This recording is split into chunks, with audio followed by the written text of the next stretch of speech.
Madame, monsieur, bonjour. Merci de nous rejoindre. À la une de l'actualité, l'équipe de la protection civile algérienne dépêchée en Turquie a rejoint l'Algérie très tôt ce matin au terme de sa mission qui a permis le sauvetage de 13 personnes et a retiré 96 corps sans vie des décombres. Un travail salué par le président de la République, Abdelmadjid Tebboune.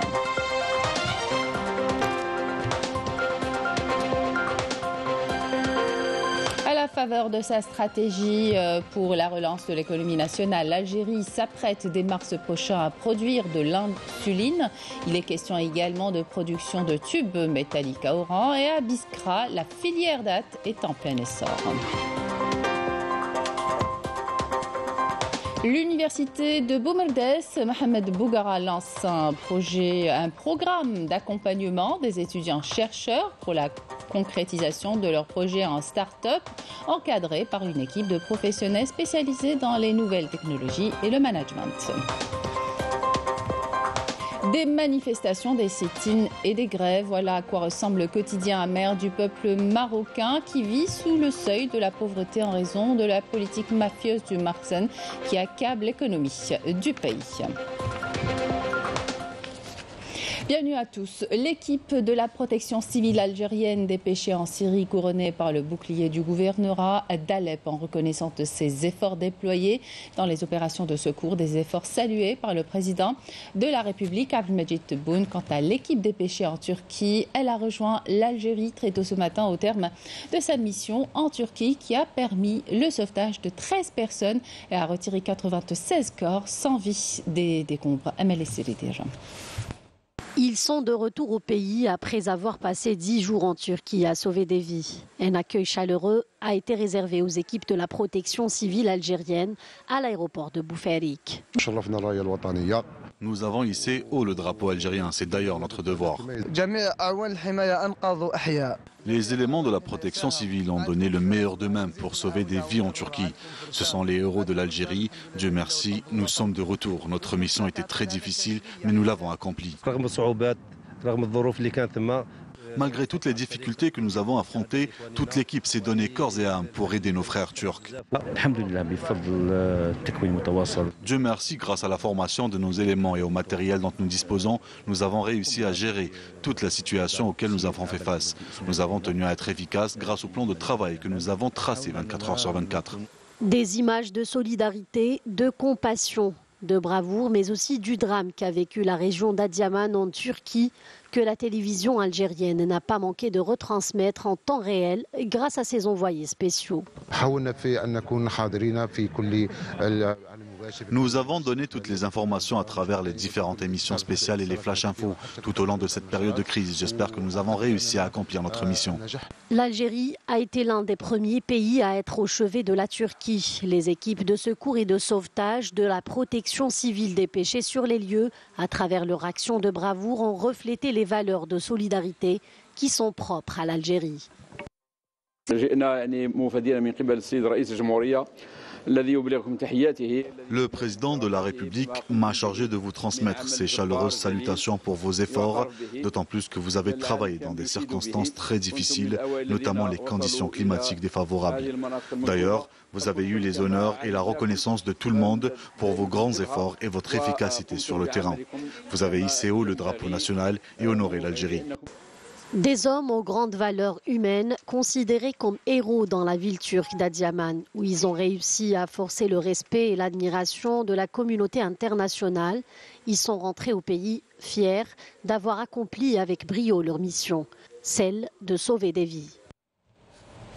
On s'intéresse à la filière sidérurgique et métallurgique à Oran. Une usine a réussi à couvrir les besoins du marché local et à exporter ses produits en Afrique. Elle ambitionne même d'intégrer le marché européen et faire de la wilaya d'Oran un pôle industriel par excellence. Merim Damis.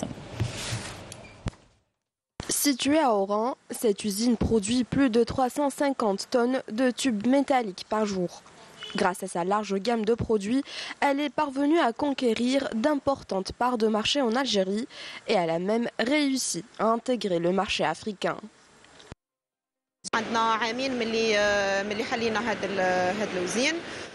Cela fait 2 ans que notre usine est entrée en service. Aujourd'hui, nous arrivons à couvrir les besoins du marché local et à exporter nos produits en Afrique. La cargaison d'aujourd'hui est destinée à la Mauritanie. Notre capacité de production est estimée à 120 000 tonnes annuellement.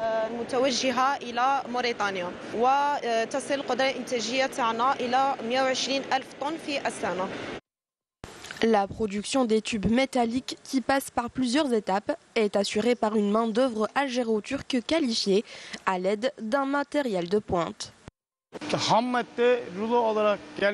Premièrement, nous recevons la matière première sous forme de cylindre. Ensuite, nous la découpons pour obtenir ainsi une matière semi-finie qui sera par la suite transférée vers l'unité de production et triée selon la demande. Nous avons bénéficié d'une formation au sein de l'entreprise. C'est un travail stable, Dieu merci.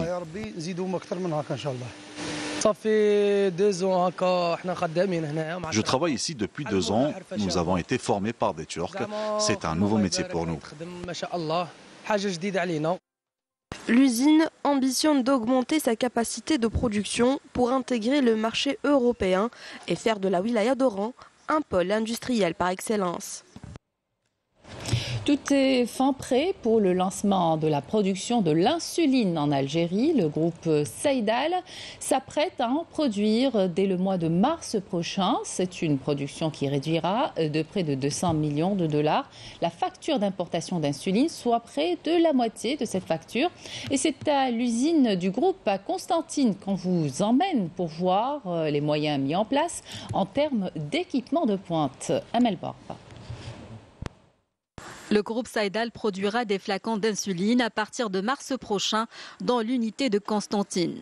Ce fleuron de l'industrie pharmaceutique qui produit une large gamme de médicaments dont des génériques, des antibiotiques et des vaccins anti-Covid renforce ainsi sa position de leader sur le marché de la production pharmaceutique nationale.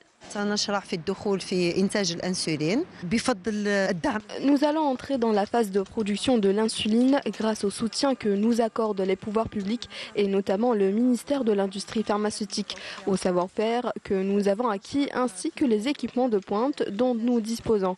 Nous nous lançons dans la production dès le mois prochain. Dans un premier temps, il est question de produire de l'insuline à usage hospitalier avant de passer aux analogues d'insuline.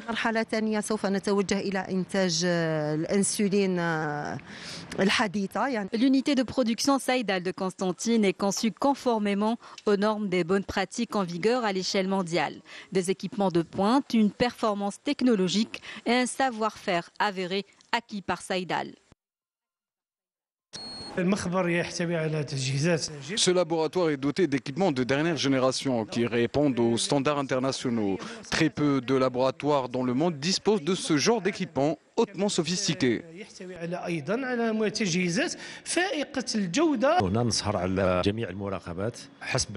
Nous veillons au contrôle dans le respect des normes internationales et en particulier européennes. Nous avons commencé par aménager les locaux avant de passer au service. Actuellement, nous attendons les résultats des tests avant de démarrer l'opération de production.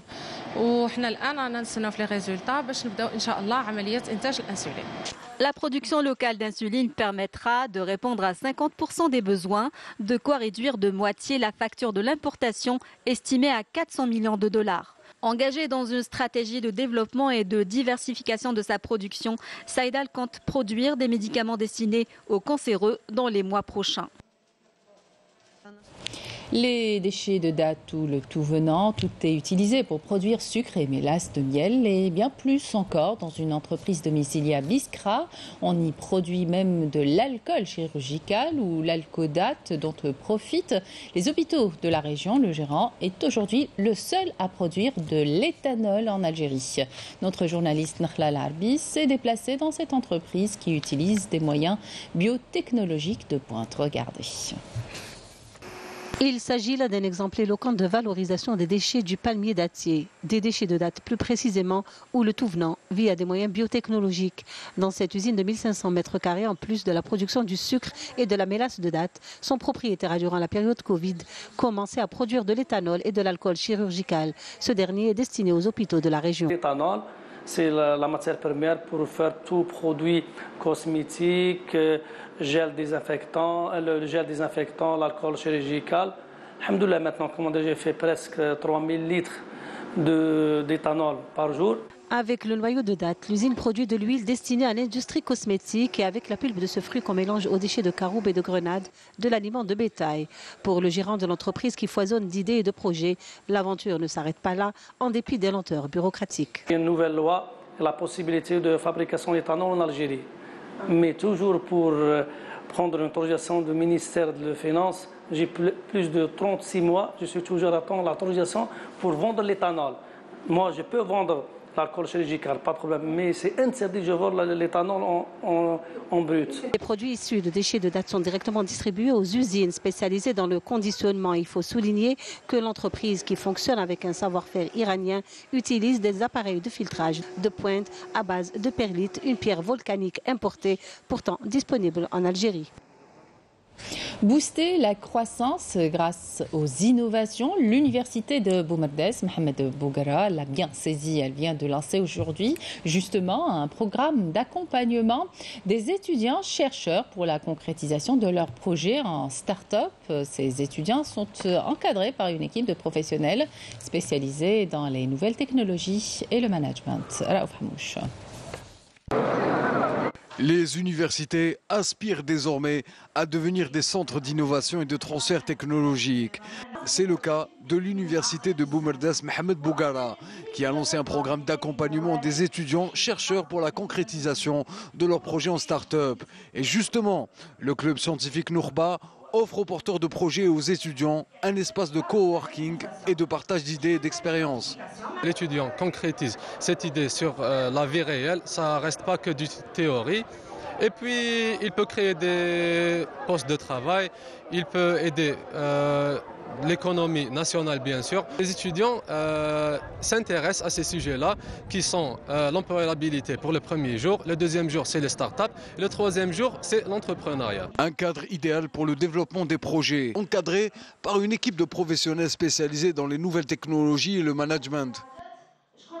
L'objectif de l'université et de la faculté de sciences économiques, c'est de faciliter pour nos étudiants, surtout sortant, soit licence, master ou bien doctorat, c'est pas pour aller chercher du travail, mais pour créer le travail, c'est-à-dire créer une petite entreprise, c'est-à-dire c'est créer de l'emploi pour lui et pour ses collègues, pour le marché, et en même temps créer des richesses. Le bilan était très positif, de par la participation de plusieurs étudiants, de plusieurs départements au niveau de la faculté.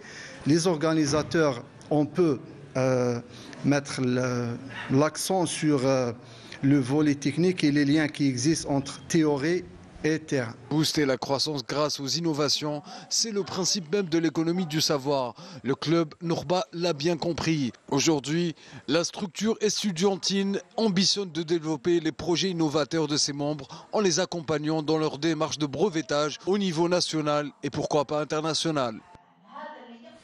Les attaques de la PLS se poursuivent contre les forces de l'occupation marocaine. Les unités de l'armée populaire de libération sahraoui ont mené 2 nouvelles attaques contre les retranchements des forces de l'occupant marocain dans le secteur de Mahbès, leur infligeant d'importantes pertes humaines et matérielles le long du mur de la honte.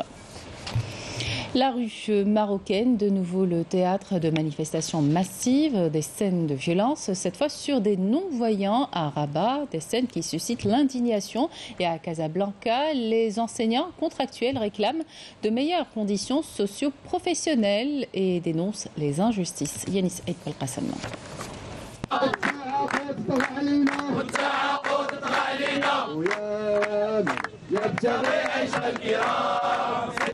À Casablanca, les enseignants contractuels continuent de tenir des sit-ins devant l'Académie régionale de l'éducation et de la formation. Ils réclament de meilleures conditions socio-professionnelles et dénoncent l'emprisonnement injuste de leurs confrères par une justice aux ordres du Marzen.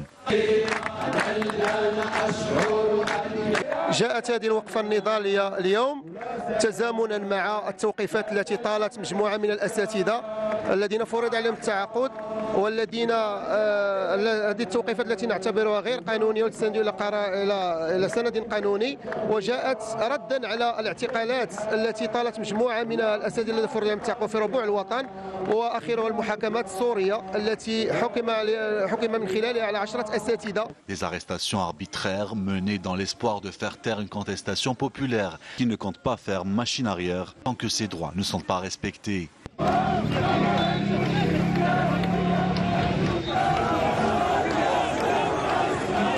أرى بأن الدولة تحرك جيشا، تحرك مجموعة من السيارات من أجل قمع الأساتذة في حقهم العادل والمشروع، ولم تكتفي فقط بهذا ولكن إصدار أحكام جائرة في حق الأساتذة عبر مسلسل من المحاكمات اللي كانت سنة في حق الأساتذة موقوفة التنفيذ واللي توزعت 51 سنة على الأساتذة، من ضمنها 3 أشهر وشهرين وغرامات، وكذلك ما يقع الآن في الفقيه بن صالح وفي بن ملال في أزيلال أبي الجعد تاوريرت بركان الشرق. En dépit du caractère pacifique des manifestations, le Marzen conduit une répression acharnée et sans merci contre les protestataires malmenés avec brutalité. Des actes barbares qui sont également dénoncés par l'Association marocaine de défense des droits de l'homme face aux détentions injustes des militants dans des conditions dures et dégradantes. À Rabat, la situation est plus que dramatique et dangereuse. En face du Parlement, les droits de l'homme sont une fois de plus bafoués.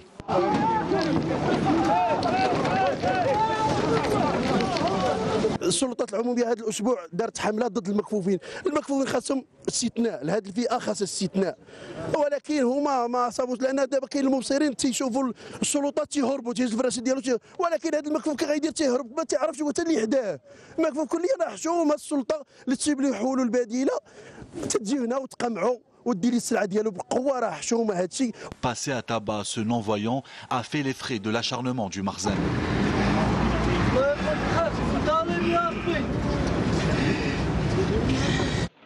La victime armée de courage décide pourtant de ne pas baisser les bras, soutenue par ses compatriotes non-voyants, poursuivant la manifestation malgré les agressions violentes qu'ils subissent par le régime du Marzen.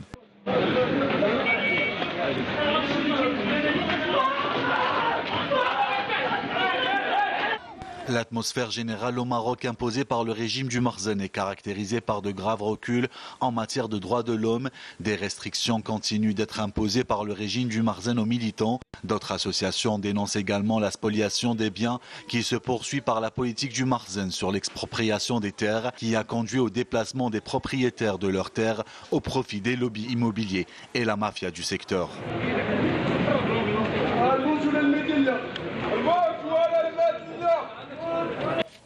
Une mafia et une corruption du Marzen omniprésente qui accable l'économie du pays un peu plus chaque jour. Selon un économiste marocain, un climat de défiance règne dans le milieu des affaires au Maroc. On parle de capitalisme, de connivence et de rente installée depuis des dizaines d'années et qui appauvrit le pays dans tous les sens du terme. Mejda Djahmoun.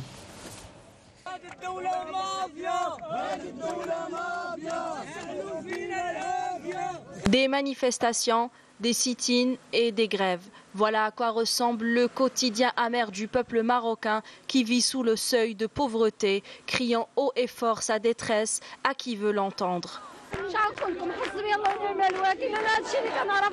Une dégradation du niveau de vie induite, selon les experts en économie, par la politique défaillante du Marzen, à l'origine d'une insoutenable dépendance alimentaire et de la précarité du marché du travail, au moment où près de 80% de la population active travaille dans les secteurs informels et vivote de petits boulots pour se nourrir.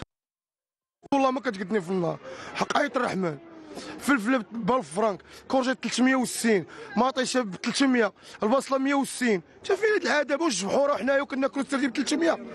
ها بلاد فلاحيه وكناكلوا بحالات العافيه، حشومه كاع، نتوما قتلونا هنيو راسكم كاع، علاش دايرين هاد العذاب؟ هذه بلاد هذه المراه دابا عندها 70 عام باغا تبيع الميكا في السوق.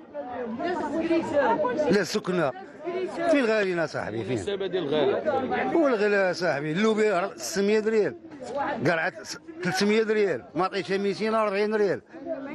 انا فاش خدام؟ شحال كيربح هذا السيد كاع؟ 100 درهم 3000، اش غدير ليه؟ اللي عنده 5 الوليدات اش بغا يوكلهم؟ واش انا غادا نقول لك حل لي الحدود وخليني نحرق؟ واش انا دري صغير الله يرضي عليك يا ولدي؟ واش انا دري صغير غادا نقول لك حل لي الحدود وخليني نمشي نبني مستقبلي في اوروبا؟ انا راه شارفه، انا راه كبيره. قاتلنا الجوع، قاتلنا الجوع، لا مزين لا معيشه زينه، وطحلوا لنا الحدود. والله ما نوقفوا برا نباتوا معكم دقيقه في هذا المغرب، عيشوا في هذه الامه، اخا النوس وانت وصحابك بارك عليكم، عيشوا حنا نخولكم هذه البلاد كاع. Une pauvreté galopante qui caractérise désormais le peuple marocain, conséquence directe du capitalisme de connivence qui s'est installé depuis les années 60 du siècle dernier au Maroc, où les élites locales ont toujours prospéré dans le giron du Marzen, lequel s'appuie sur elle pour asseoir son autorité, ce qui a propagé la corruption et accablé l'économie du pays.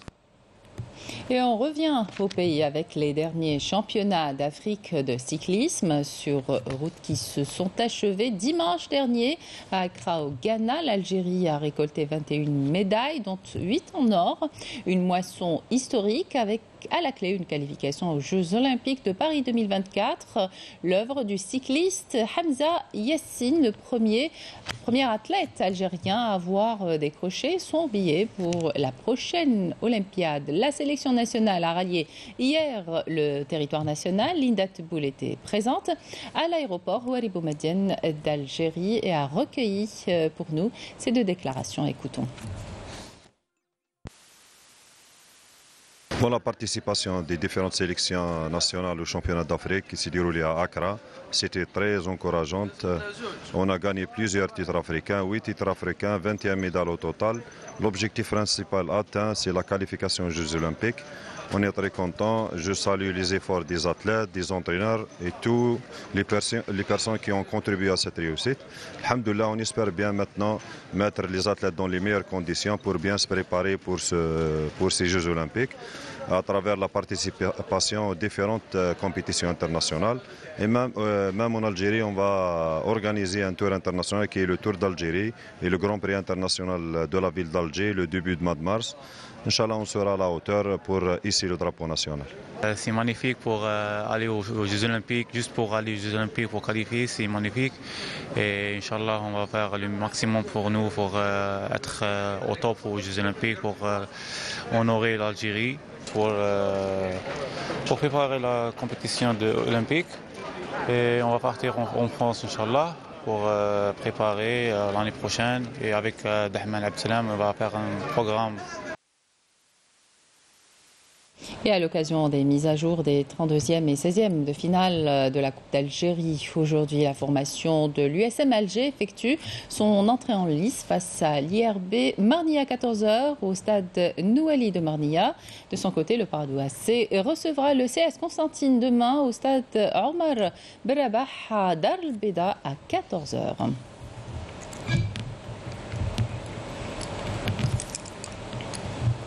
Voilà, c'était la dernière information de cette édition. Merci de votre attention et excellente suite de programmes sur Canal Algérie.